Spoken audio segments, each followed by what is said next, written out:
So here we're looking at the toasted cars. Patrick Connolly was right around the corner there when one of the towers was turning to dust. He had to head for cover, and he managed to get inside that door. This is building 7. He went in there and started to go down to the bomb shelter in the basement and said, something's not right here. The bomb shelter was destroyed down in the basement. So he came out, couldn't really see where he was going, and starts heading up the road. And as he was heading up the road, making his way, thank goodness those cars went into spontaneous combustion, because then he had light and could see where he was going. It was total blackout. Notice the unburned paper all over the place. Here's where the towers were, FDR Drive. That's West Broadway. I sometimes refer to it as the swamp because it kind of looked like a swamp. With all the wet paper, fire hoses on the paper and dust and junk. Only the cars there were toasted. That's the toasted car park. FDR Drive. Now some folks believe that the cars were towed there. Well, not all of them were towed there. I don't know if any were, but I know some were not. There's a first responder down here who witnessed the spontaneous combustion of these cars, and like George Stephanopoulos' friend, was trying to explain it away and thought maybe a fireball got loose from one of the towers and rolled down the street and caught the cars on fire. That was the best he could come up with. Also, what was interesting is over here on the Manhattan Bridge, there were some first responders, some EMTs driving towards the World Trade Center. They said you could feel the heat from the bridge. It was so hot from the towers. But paper over here was not burned. How could you feel heat from there? I'll bet you felt something and interpreted as heat. Some kind of energy field. Because that's quite a distance away. So now we're going to look at where Patrick Connolly walked up West Broadway. Again, there's the car park, and there's West Broadway. It goes right past Building 7. So he came out of that door from Building 7 and started walking up. And this distance all the way up here, just, end-to-end toasted cars. Here's Building 7. He came up to intersection C, turned left at that point. You can see from above toasted cars all the way up to here in a wet street with, the mushy wet paper and debris and so forth. Now, what caught all those cars on fire, if you believe they're caught on fire? Falling debris from the towers? Well, why didn't it fall on these buildings? Only dust fell on those buildings. So how'd the burning debris get down in the canyons? Yeah, that's a pretty deep canyon. Here's Building 7. It was early enough in the day that you don't see any fire yet coming out of Building 7 or it doesn't look like it's in distress. This bus, to me it doesn't look like it burned up. Burnt things usually look black and they have soot. I don't see any flame marks. This car here looks rusted. That's pretty fast for steel to rust.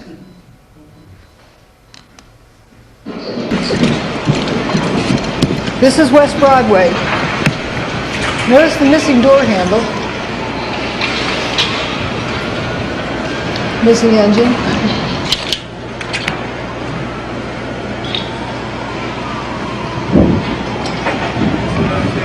Go, let's go. Go.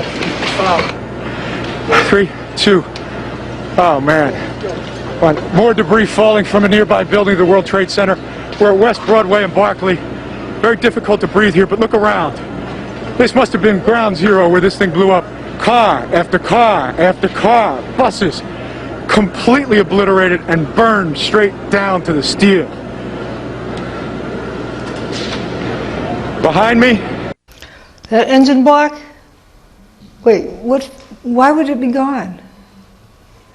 that hood. Oops, I didn't mean to go. There we go. So this is more of that same street. Missing door handles. Another one looks like the engine, something happened to it. Engine compartment. Rusty car. This is still early in the day. Building 7 is still in good shape. I don't know what that is. It kind of looks like a leg on the pavement there. But some strange things. Notice the trunk lids popped open. Doors open like the latches disintegrate quickly.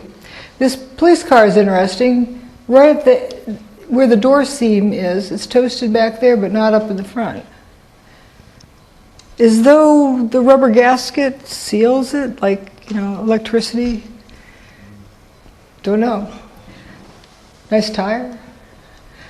But strange disintegration or toasting.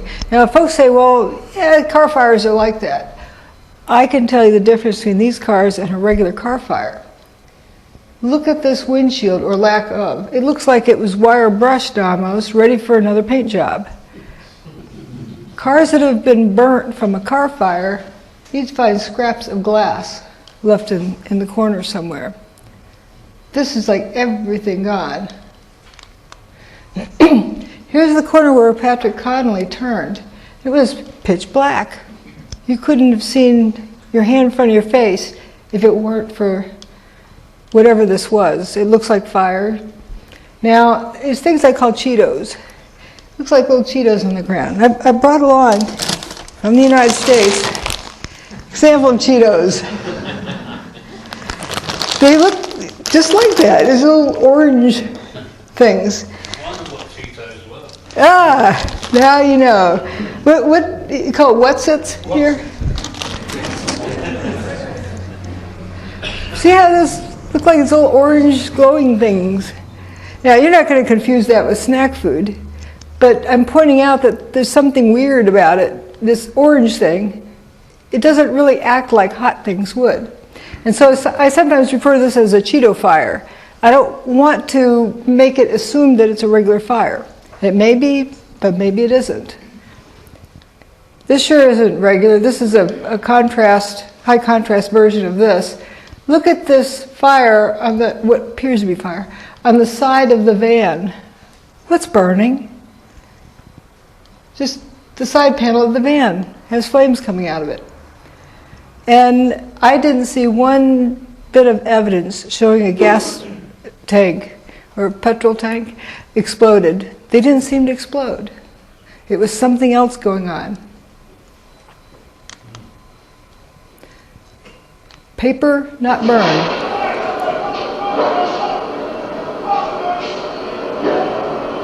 Doo-doo-doo. Do you think they're used to seeing that? There's in some of the transcripts, they're saying, well, we're waiting for so-and-so, so we just start putting out car fires. What else is there to do? But it was also interesting that some of them said initially the water had no effect on these fires. Hot things glow, but not everything that glows is hot. Yes, hot things do glow, but just because it's glowing doesn't mean it's hot. I don't know if you have fireflies here. Yes, they glow. They glow probably from a chemical type thing. Also, these are, I guess, incandescent bulbs, but there's also fluorescent bulbs. They produce heat from different mechanisms. Fluorescent bulb, you wouldn't want to unscrew it while it's hot. Fluorescent bulb, no problem. So it's a different mechanism. Thinking about that, you have what appears to be unburned paper, something glowing. And someone in the truther movement would often say, see, molten metal. Wait a minute, molten metal from heat? Oh, why isn't the paper burning? You got these orange Cheetos over here. And sometimes you have Cheetos sitting on paper, paper's not burning. That doesn't make sense. Another big thing with this is that this is aluminum cladding from the buildings. Pure aluminum melts at about 660 centigrade. It's lower, slightly lower if it's an alloy. So no more than 660 centigrade, probably 600 centigrade is the melting temperature of the aluminum cladding, somewhere in the low 600s. To get this much, white hot, yellow hot, it's got to be like 1100 centigrade. Houston, we have a problem. Why isn't this drooped over? Aluminum glows, but when it's a puddle. Here's a close-up view of this corner. It kind of looks like the aluminum is even glowing. But if this is white-hot fire down here, that aluminum would be melted. So it appears that it's glowing for a reason other than heat. Now, fluorescent bulbs, kind of a use of plasma instead of resistance heating for the incandescent bulb. If this debris field were hot, would you put an oxygen hose over it? And would you be standing at the other end with a cutting torch? That's suicide, kaboom, but nobody blew up. So this is not from heat. What is this? I mean, these guys, if this was hot, it'd be like standing on your backyard grill. And they'd be like, grilled cheese sandwich. But they look like they're alive and well. So I wouldn't say that's hot. A lot of people have seen this image saying, it's proof of heat. Because somebody has this picture and labeled these points. On this picture that was partly a combination between NASA, USGS, and Jet Propulsion Lab. One took a picture, one added something else, and so maybe something got lost along the way, or maybe it's correct data but misinterpreted as thermal heat. This might be something else, some other interesting energy signal. So this point E, they say it's 819 Fahrenheit. Here's 819 Fahrenheit. See, the little lump there is building 3, or the remains of it. Here's building 3. There's a lake there. A water main broke, filled the street with water. And this guy's even walking around in knee-deep water. He doesn't look like a boiled chicken. Water boils at 212 Fahrenheit. So that's not hot. Or it's not water. Again, this is the swamp, West Broadway. Lots of unburned paper. Bushy trees, full foliage, not burned. The buildings are not burned. Traffic lights, potted in the ground, are not burned or melted. This guy's engine had better days. Rear end here is kind of on the ground. So for several blocks, all the cars were toasted. No trees toasted, no buildings toasted, no signposts toasted. Do you see a pattern? Cars are up on rubber tires. They're insulated from the ground. Things that go into the ground are grounded. Maybe that has something to do with it. This is during the cleanup. You'll see spontaneous combustion over there. There's a closer up image, but here you have hydraulic equipment that isn't damaged. It's operational. Stuff would just light up.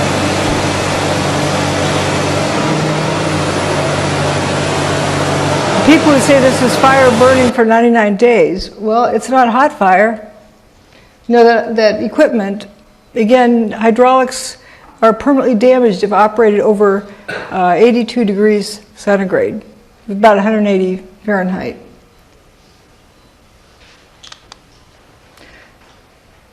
This one is The kind of women go interesting. in and out of Ground Zero up to 10 times a night, often until 2 in the morning, delivering whatever it is rescue workers need to do their jobs, like the ones working in the hotspots. Steel-toed boots is one of the biggest things. Steel-toed boots? Steel-toed boots. Out still on the rubble, it's still, I believe, 1,100 degrees. The guy's boots. just melt within a few hours, and they're burning their feet. The guy's boots melt in a few hours. We have no reports of burned feet. Yet this statement was repeated over and over again. I don't blame these gals at all. They're trying to explain something. Boots are apparently disintegrating, and they need to be replaced for some reason. But if it was 1100 degrees and these guys are walking around in boots that are melting, we should at least have a few reports of burned feet. As I like to say, if my steel oven is melting, the turkey inside is more than well done. Yet this was repeated, kind of like the buildings evaporated line. People don't realize that they hear something and they repeat it over and over again. We all do it to some extent, but it's hard to not do it. We operate like a herd. We like to go with the herd. Rudy Giuliani also had made an interesting statement. There were fires of 2,000 degrees Fahrenheit below the ground. I could be standing here and you could be standing there, and I could be describing to you, Governor, the site, and then a fire would break out in between us. And it was just by luck or the design of God that we weren't killed. 2,000 degrees Fahrenheit. They're standing on a grill, and they're not cooked, hotter than a grill.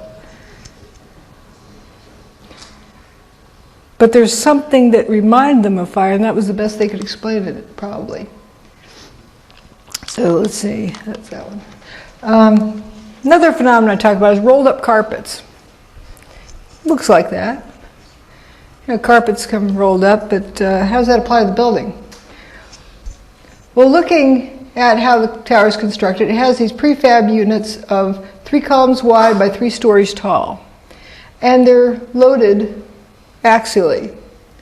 So if you overload them, whether the building is, steel gets too hot, so it can't hold the weight, or you whop something down on it, it's going to buckle.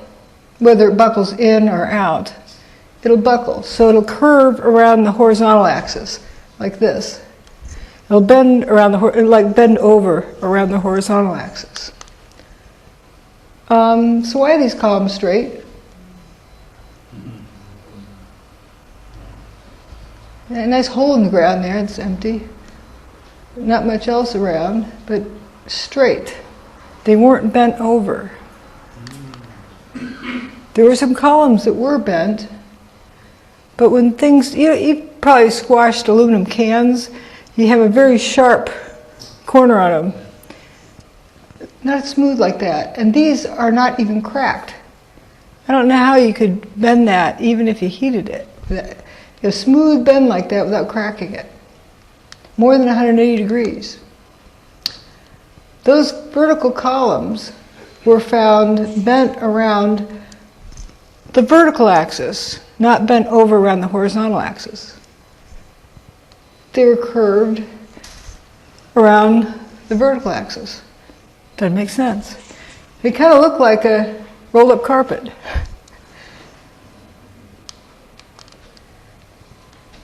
Straight columns, but they're curled around the vertical axis. And that sure doesn't look like a buckled column. It looks more like a piece of lasagna noodle. Some I-beams also curled around the vertical axis. Instead of, if you overloaded something, it would sag like that. So what explains this? In a smooth curvature. Here's some columns of wheat checks falling down, a section of them. This is down where building 3 is. This is tower 2 coming apart. This is higher up because you don't see building 3 yet.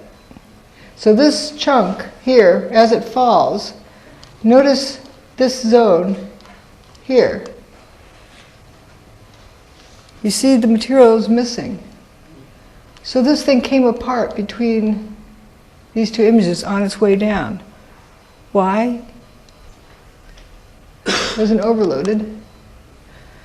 Then in Banker's Trust, there's this beam or column. I don't think there's any way you can mechanically load this beam to get what we saw. Loading it, however, does not do that. That looks like a rubber band that was snapped, or something that was melted or coiled up and whatever. There's no fire in this building, and steel doesn't melt like that. It's got some holes there, but this wrinkling here, that cannot be explained by any mechanical loading.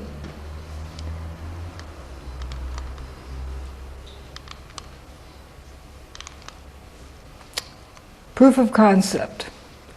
Something caused this. I can't tell you what caused this because I'm not the one who ran the equipment, but I can show you something that can replicate all of the effects we've seen. Here's these columns we saw at the World Trade Center. This is what someone has done in their lab.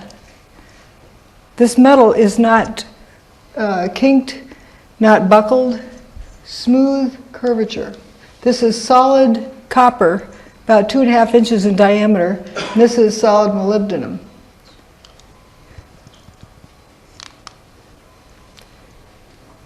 Here's that lasagna noodle.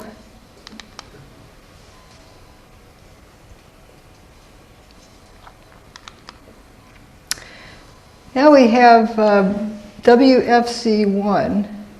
What's interesting, again, no pockmarks in the surface from being like machine gunned.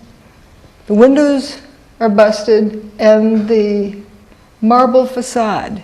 100% of the marble facade is missing, kind of like porcelain toilets. And we have this parking problem in front. This car is toasted, but this one has the tires that go in the wrong direction. It's upside down. Doesn't look too toasted. The inner pane is still intact, but the outer pane is broken. Rocks don't do that. So we have evidence of levitation and toasting, or toasting or levitation. Here's evidence of, more evidence of levitation. Street, and I picked up the camera just out of habit. And something in the back of my mind said, run, run, run. And never in 20 years of shooting in New York have I run from an assignment. But something in the back of my head just said, run.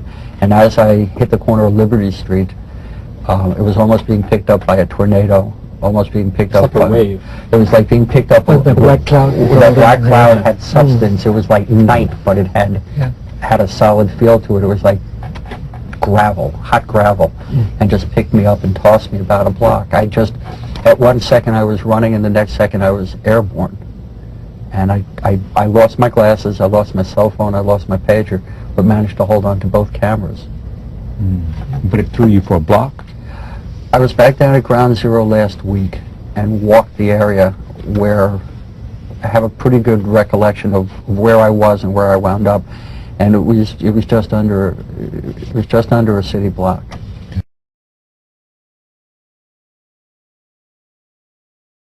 There was this blast of warm air. It wasn't hot. It was warm.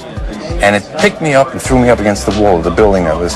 You were picked up off the ground? Physically picked up off the ground. I remember an explosion. At that point, I got knocked out. I don't remember anything. Then I got up, and I looked out the window because the windows exploded, and the street below caved in.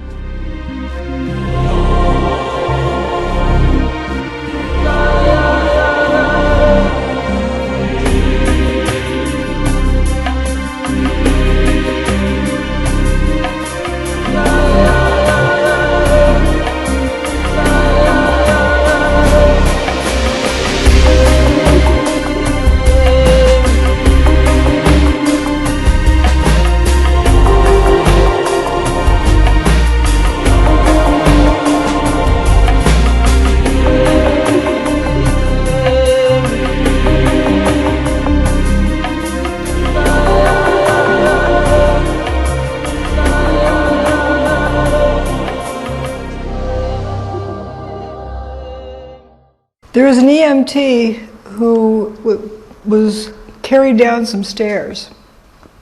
She didn't know how she got down there, so best explanation she could come up with is that she died, and God picked her up and carried her. She floated down the stairs. Also, those first responders who were in the bottom stairwell of stairwell B of Tower 1, while the tower was coming apart, they talked about having been floated up and down the stairs. They thought maybe they were being tossed, but they were going from the 3rd floor to the 4th floor to the 3rd floor.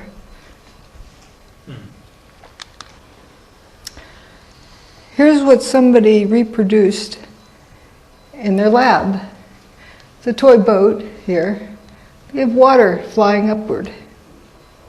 Now, folks often say this guy is a hoax. He films everything upside down in a box. How do you do that with water? Can you hold the water to a box with a magnet? This water is wafting upward. That's just a taste. We'll come back to that. Let's look at the weather that day. It's a high pressure system moving eastward that they showed on the Fox News.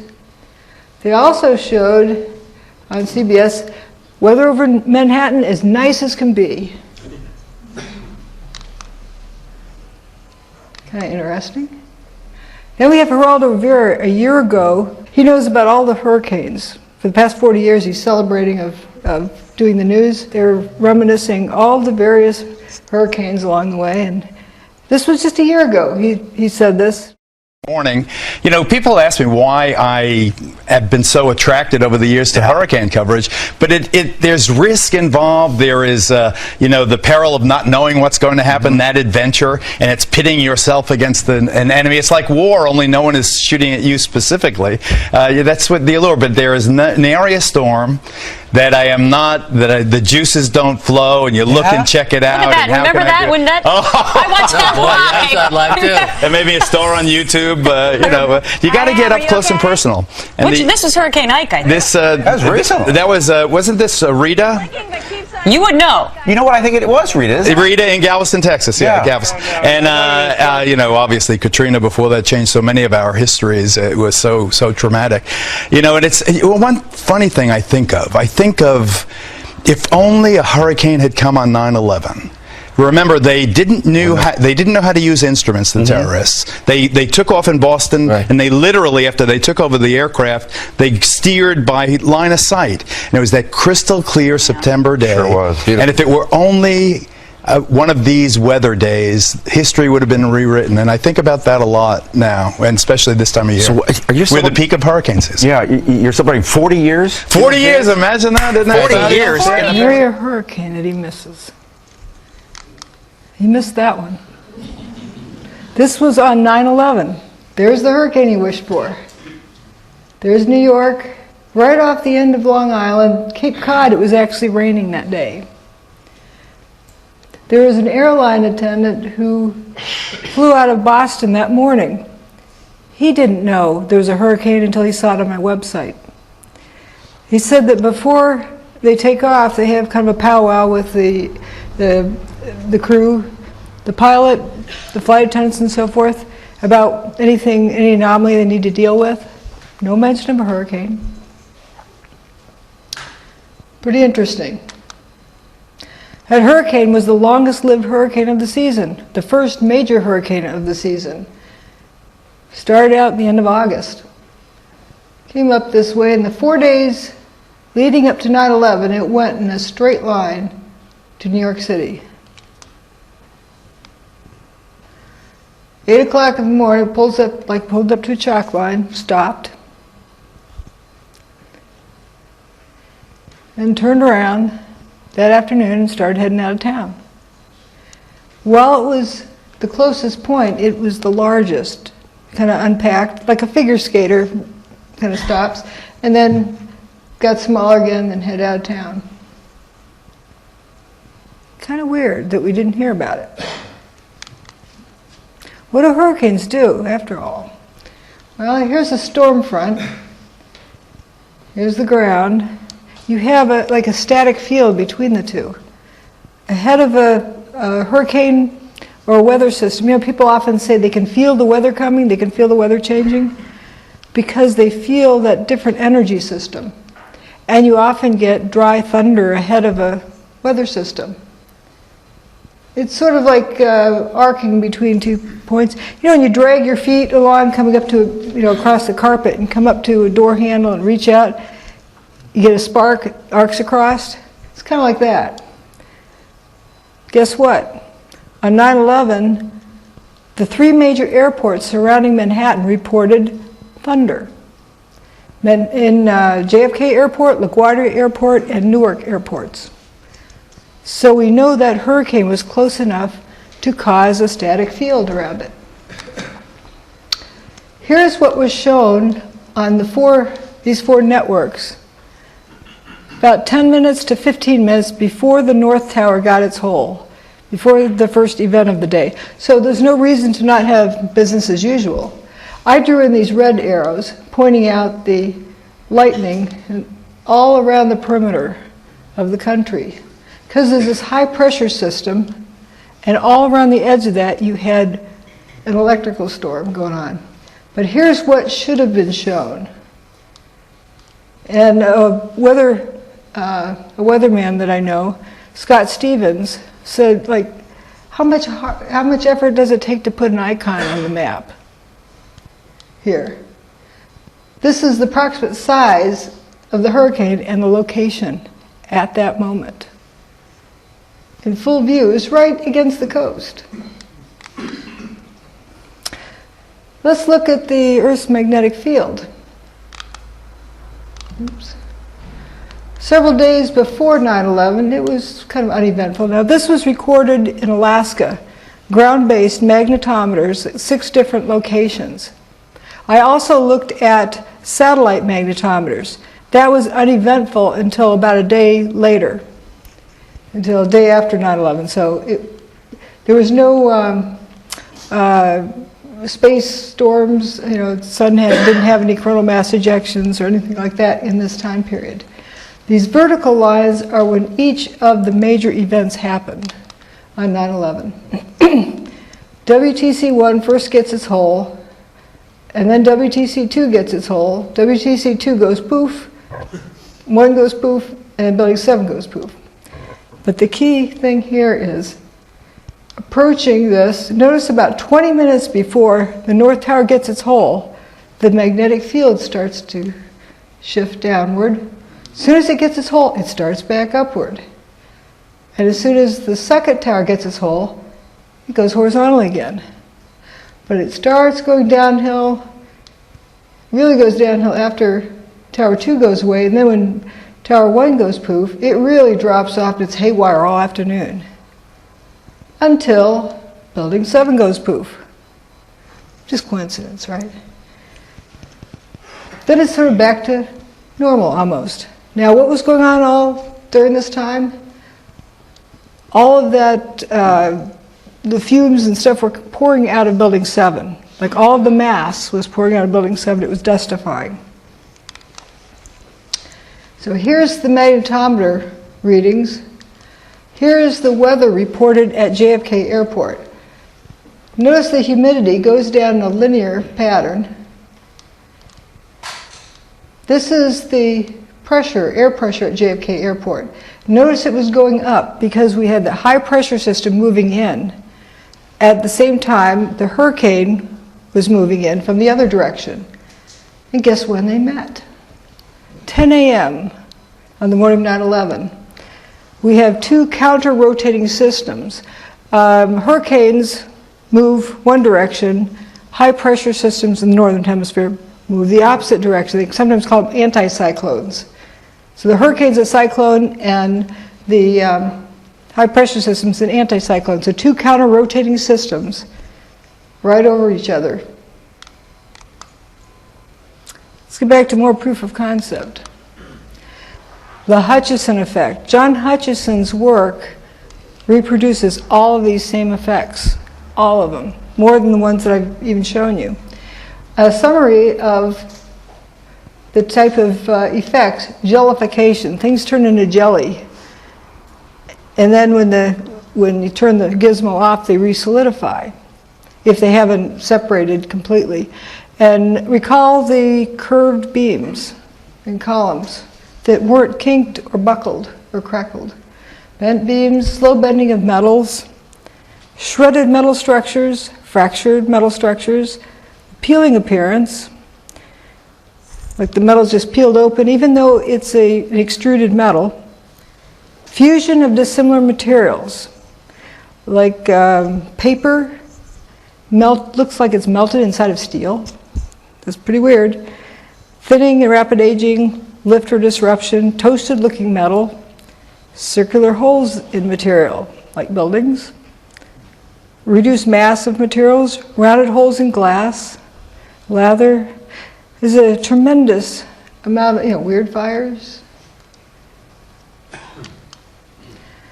And then we have this fellow, George Pigott. He actually came up with this earlier. Do you realize 100 years today, his patent was granted on this technology? Today, 100 years. Here he is with his little bow tie on, observing his experiment. I think that's a kind of interesting picture. He's got a static field generated. There's a Leyden jar somewhere, and he's got these balls suspended in that field. Levitation. Interesting, a static field. He applied for the patent in 1903. That was a long time ago. Thomas Townsend Brown did a lot of work on anti-gravity. Ed Leedskalnin built Coral Castle in Florida. He's said to have been about 100 pounds, but he'd lift 15-ton stones. Somehow. Here's part of Coral Castle. Here's the Great Pyramid. John Hutchison. Now, notice this person is standing at the base, about a little over 1 stone, maybe almost 2 of these stones tall, a little less. About the same height as that doorway in Coral Castle. Turns out the size of these stones is just about the same as, or the weight is just about the same as those of the Great Pyramid. Some of the stones that Ed Leedskalnin lifted were even heavier than the heaviest stones at the Great Pyramid. How do you do that? A 100-pound guy? He had a little tripod with a chain on it that couldn't have held very many pounds. But he had that gizmo with the magnetic flywheel. Now we're going to look at a sample of John Hutchison's work. See, he's still amongst us. He had another birthday a few days ago. He can demonstrate this in the here and now. I can't go back and visit George Pigott or Nikola Tesla. But I can go visit John Hutchison and see a demonstration of this. And here's an iron block, 2 inches by 2 inches by 7 inches tall, solid iron. This is what it used to be. This thing buckles over. Notice the fumes coming off of it. They'll come off partway through, and we saw fumes coming out of a door handle. See this door handle? This is at on 9/11.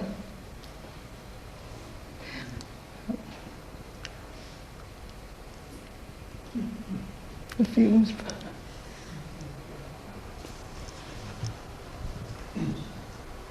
It's a broken window. If something needs to vent out, why doesn't it go out the window?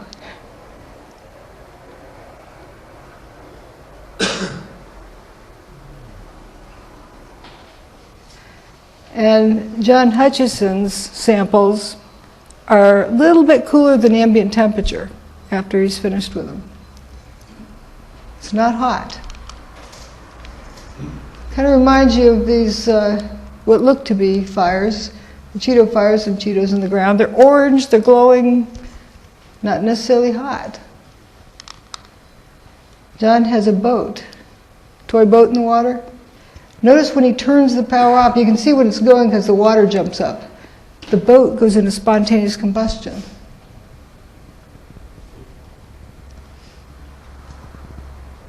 So here's he's got the signal going now, and then he turns it off, and then it ignites. Kind of like the toasted cars. They ignited after the tower was destroyed, immediately after. It's a plastic boat. What's catching on fire?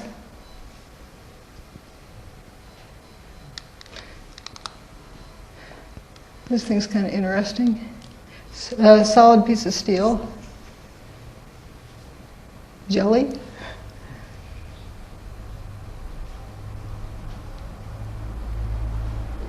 Now watch this piece of steel here. In this area, it'll come apart and move.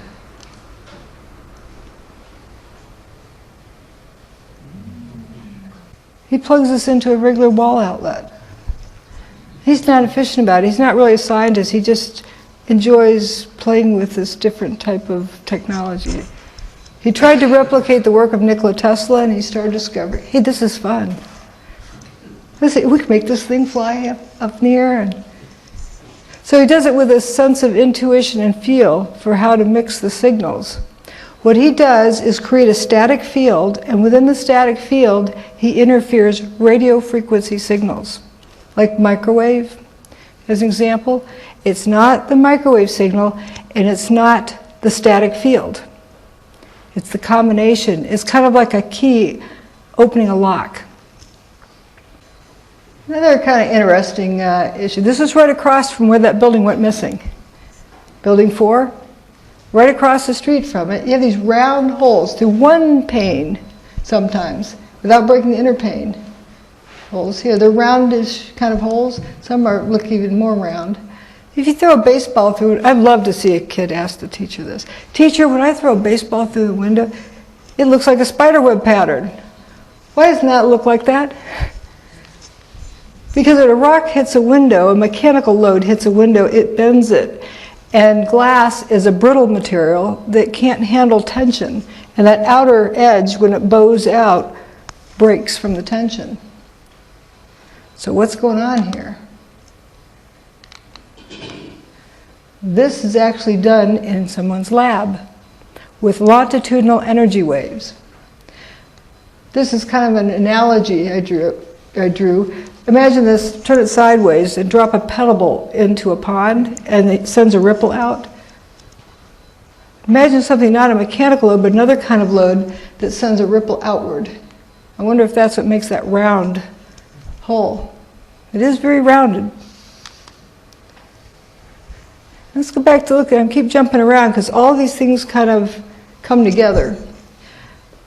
Hurricane Andrew. There's a 2x4 through the palm tree. How does that happen? Plywood. And I'm sure you've heard of straw through trees.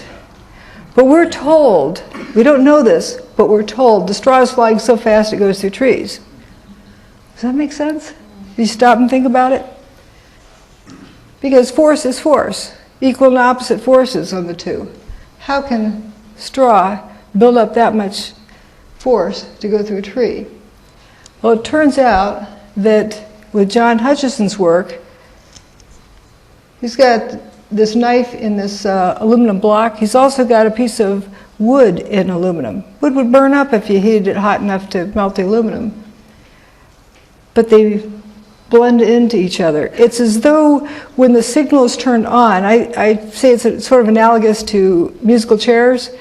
While the music's playing, people are walking around, you take one of the chairs away, and then when the music stops, people are supposed to sit back down, and somebody misses out because they don't have a chair. Well, think of the atoms and molecules like that. They kind of let go and they're up and moving around when the music stops. They try to grab onto something and some of them miss out. And I think that explains some of the rustification that we see. But it explains also the jellification of some materials. Then when the signal stops, it resolidifies. Let's think of what hurricanes and tornadoes do. It's a lot like a Tesla coil. And also creates a static field. Now these are a little bit out of place, but it's interesting, this rustification here. So we're talking about, I guess actually it's in the right place, musical chairs. When the steel the music's playing, the molecules and so forth let go of each other. Structural steel isn't just iron. It's mostly iron, but it has a few other doodads added in, like carbon, so forth, to help its structural properties and to help it be more resistant to environmental effects. Steel does not rust that easily. Iron rusts instantly, just about. Get an iron skillet, leave it in your sinks with water in it. You come back, it's bright orange, unless it has a layer of grease or something on it. But it's easily rust real quickly. Steel does not. So how do you get steel to rust like iron? Let's say it was the musical chairs type of analogy was going on, and the stuff was floating around so much it didn't quite grab back in with the carbon atoms and so forth, and it's turned into pure iron on the surface. Then it would rust like that. This is Banker's Trust. Banker's Trust was damaged. Didn't have a fire in it. It was right across the street from Building 2. And they decided to repair it afterwards. They repaired it, and then they started taking it apart, dismantling it. And they took it down floor by floor, and they got down to that area where they had repaired it. And this was that region. That's where all the rust is. Pretty weird. That looks like it's been at the bottom of the ocean for 100 years. So for those who need to compare ideas, what I present is not a theory. I present evidence, and I have evidence of something that can mimic all the effects. I'm not saying it is that. I think the only person who knows is who pushed the button that day, or who held the gun to their head to make them do it. But what we see is how we could replicate all of the effects. Now, these are the bits of evidence that we have. These are the theories or speculations or hypotheses. They can't produce any of these effects. Matter of fact, to the contrary. You put a bomb in the basement, you break the bathtub. Bombs are hot. If you break the bathtub and water rushes in, you have a steam explosion. You also have a seismic signal with the big bomb in the basement. If you cut the building up for controlled demolition and drop it to the ground, you'd have a pile of rubble left.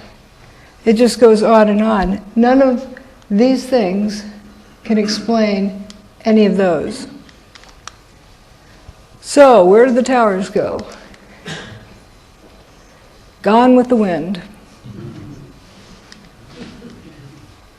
I have a few other slides if you're interested in those.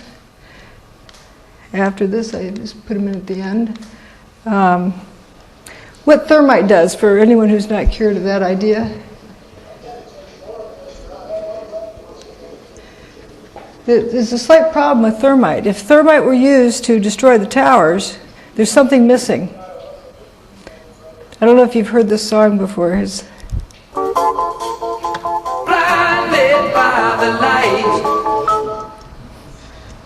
Anyone in that area would have been blinded by the light, whether it's a nuke or a bunch of thermite. This is what thermite's used for, welding railroad tracks. It's also used for burning paper. Did you see above our heads? This is a tornado. Look above you, right here. Look at that. Oh my God. He's throwing the shot. Shoot. I'm shooting. Good. Dude, look at the funnel.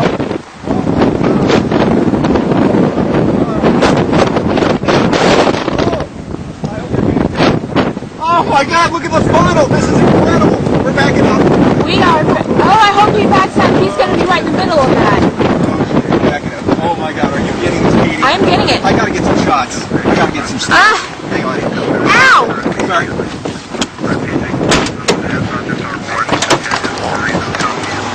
Look at this, baby. Look at this. Tell me what it's doing.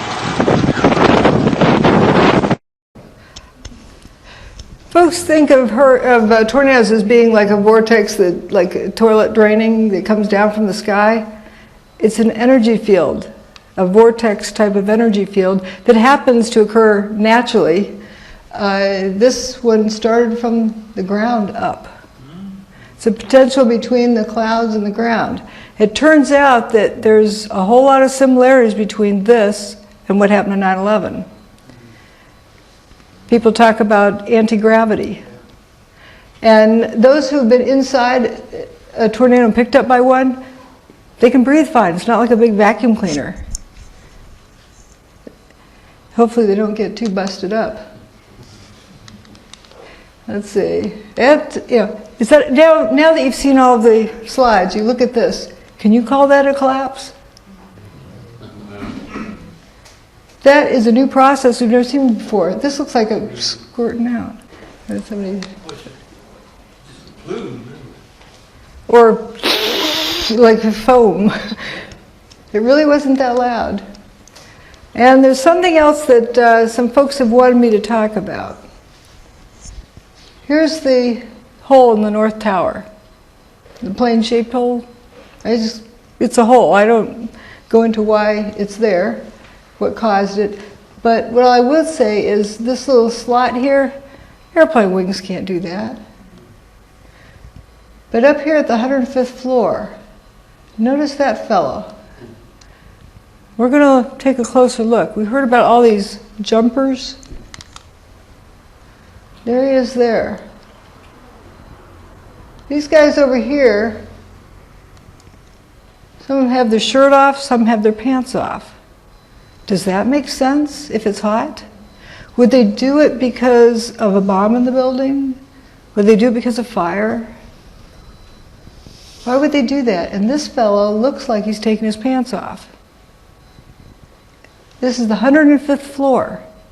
Okay, if he needs to take his pants off, for some bizarre reason, we don't need to solve that for this question. Why doesn't he just step inside? Smoke, you say? Well, he could hold his breath, step inside, take the pants off, and get back out. So why doesn't he do that? Why does he have to take his pants off while dangling from the 105th floor by like one hand and 1 foot? And the firefighters on the ground, those poor guys, that must have been utter torment. They've been trained to save lives, and there was nothing they could do. They had to watch. There's one fellow that they talked about having to watch because he wanted to go out and start catching people. Feeling helpless, I think, is about the worst human emotion there is. And they've been trained to save lives. And several of the fellows said that there was like 5 a minute, 4 a minute, 3 a minute out of each face of the building. Let's estimate 3 a minute out of each face of the building the whole time. That's 4, 3 a minute, 4 faces, that's 12 a minute. The building was standing for 100 minutes, that's 1,200 people. Left the North Tower, approximately. And there was 343 firefighters that were killed in the basement. Add those together, that's 1,543. Guess how many separate people were identified? Just under 1,600. So it's approximately the number of people who left the building. What happened to people in the building? Probably the same as the rest. Now, what would cause you to do this? These people want to live, or else they wouldn't still be hanging on. And the firefighters had never seen people jump like this before. Maybe they'd seen, in all their 20 years on the force, seen one jumper from a building, and that was like the 3rd story. Nothing like this. Something different was going on. So if I'm up there and the building's on fire, I'm going to go to the bathroom as fast as I can before we lose water pressure and get myself wet. I'll be wet. Maybe if I have some extra clothing, soak that down, wrap it around my head, and head for the door, head for the stairs. If the sprinklers came on, I'd be wet. If the sprinklers didn't come on, it was hot in there, I'd be wet. So it's a good chance these people are wet. Now, they have a lot of motivation to take their clothes off, because firefighters wear extra clothes to protect them from fires. They don't fight fires in the nude. So there's something else going on there too. That isn't because they're hot. You know, when you put, this is just an example, not meant to imply that's exactly what it was, but when you put food on a paper plate in the oven, in the microwave oven, the chicken on the plate cooks, but the paper plate doesn't, if it doesn't have water molecules in it. If it's wet, then it heats up. Water molecules are affected more by microwave energy. It's a form of directed energy. Let's say there's some type of energy field within the building, maybe microwave. So if you were wet clothing, you'd want to get those wet clothes off, or else you'd be feeling like you were being fried. Crowd control, nowadays they have this active denial system that microwaves a crowd, makes them want to just get out of there as fast as they can. So the active denial system, they call it, but really this behavior seems explainable by some weird energy field within the building, because they're hanging outside the building. Also, they want to take their clothes off outside the building. People hear about thermitic material being found in the dust. What's thermitic material? Well, we have a building that was turned to powder midair. What was the building made out of? It was a steel structure with aluminum cladding. Let's dustify that, turn the building into nanodust. You have aluminum and iron. Iron, that fine, is going to rust immediately. Guess what thermite is? Yeah. This and this. So if we didn't have that in the dust, something more serious would be wrong. People will talk about hearing booms. Remember, hot things glow, but not everything that glows is hot? Bombs go boom, but not everything that goes boom is a bomb. It's a Scott tank. The air tanks the firefighters wore.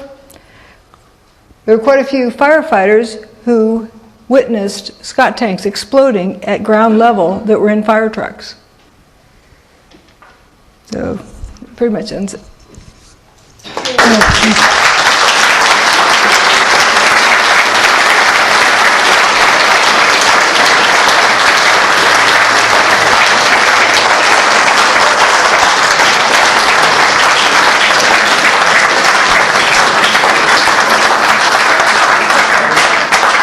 I would like to say something here. I am just kind of overwhelmed by you folks. An audience who wants to hear about this, who wants to understand. It just really warms my heart.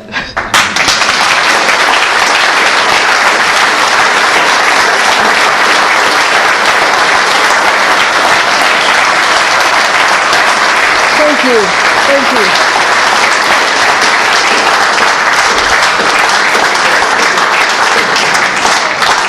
Absolutely awesome bit of research there. Ladies and gentlemen, Dr. Judy Wood.